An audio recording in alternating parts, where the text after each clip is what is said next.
दुर्लभ लही जो चिंतामणि,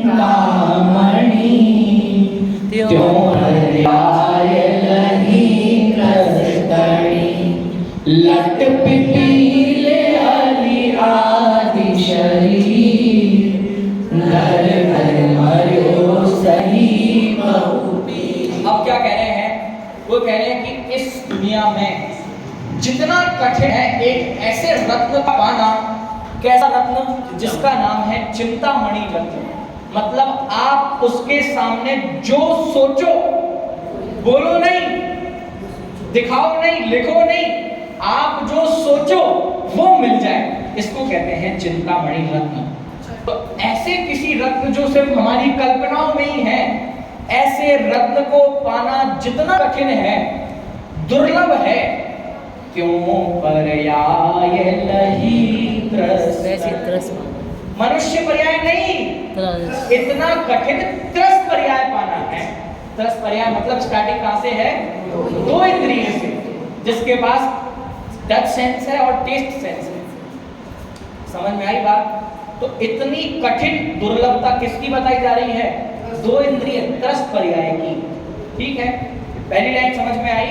दुर्लभ लही जो चिंतामणि, त्यों पर्याय लही त्रस्तणि। आगे लट पिपील अली आदि शरीर। लट मतलब क्या है? लट मतलब जानते हैं आप लोग?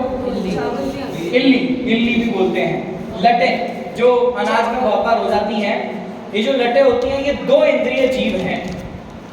नीचे लिखा है मैंने, लट मतलब ये प्रतिनिधि लिखा है दो इंद्रिय जीवों का। ठीक है, जो इल्ली हो जाती है उसके पास सिर्फ एक तो टच सेंस है और टेस्ट सेंस है, दो ही चीजें हैं।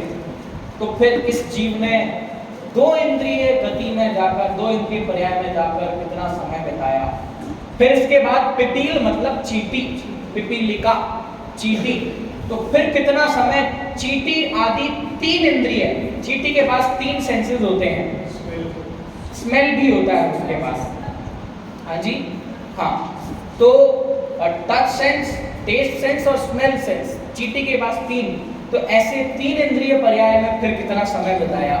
फिर इसके बाद अली मतलब भौरा, भौरा जो जिससे शहद भी बनता है ना, मधुमक्खी भी इन्हीं की प्रजाति है। ठीक है, भौरा भी, इनकी चार इंद्रियां होती हैं। कौन कौन सी? टच सेंस, टेस्ट सेंस, फिर स्मेल सेंस और आई चक। ठीक है, सुन नहीं सकते, हाँ, आई। ठीक है, तो भौरा आदि ये सब चार इंद्रिय हैं। तो ये जो तीन चीजें लिखी ना, लट पिपील अली आदि शरीर, इसमें कितना समय फिर दो इंद्रिय, तीन इंद्रिय और चार इंद्रियों में बिता दिया। हमें ये सुनकर ये बात पढ़कर क्या अनुभव हो रहा होगा, क्या फील हो रहा होगा, ये तो आप सभी अपना अपना जानेंगे। लेकिन होना क्या चाहिए, हमें ये चीज ऐसे नहीं कि जीव ने धारण किए, ये 608 ने धारण किए, ये इनने धारण किए, ये मेरी, आपकी, आपकी, आपकी, आपकी, हम सबकी कहानी है। ये हमें अपना अतीत याद दिलाया जा रहा है। यदि आज भी इस अवस्था में भी हम सावधान नहीं रहे तो फिर समय मिलने वाला नहीं है। ये तीसरी ढाल में आके यही दौलत राम जी लिखेंगे कि अब ये नरभव फिर से मिलने वाला नहीं है, अभी काम कर लो, नहीं तो फिर से इतर निगुल में जाने वाले हो। ठीक है, धर धर मर्यो सही बहुपीर। पीर मतलब पीड़ा, बहु मतलब बहुत, मर्यो मतलब मर मर के ये सारी गतियों को धारण करके, मर के, जी के कितनी पीड़ा उठाई है, इसकी कल्पना भी हम और आप नहीं कर सकते। ठीक है, चलिए बढ़िए, बोलो।